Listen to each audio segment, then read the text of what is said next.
Stop drawing, start explaining. AI Line Studios generates cloud and system diagrams instantly, clear, structured, production ready. Hello everyone, welcome to Airline Studio tutorial 118 and today's topic is how to add an orbiting microdots animation in data flow diagram in Airline Studio.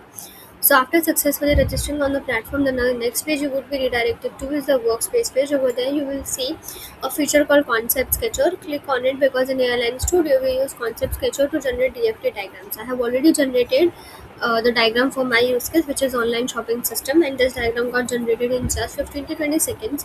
Now today we are talking about the animation, so click on the animation panel, click on this orbiting microdot animation, and you would see all the microdots have started orbiting around different edges, showing what is the flow of the diagram. If you want to change the number of dots, you can do it from here. If you want to change the orbit radius, you can do it from here. If you want to change the dot size, you can do it from here. If you want to change the dot color, you can do it from here. If you want to change the travel speed, you can do it from here. If you want to change the orbit speed, you can do it from here. So basically, adding an orbiting microdot animation in Airline Studio helps you to make your data flow diagrams more interactive and visually engaging. So this is it for today's tutorial. See you in the next tutorial.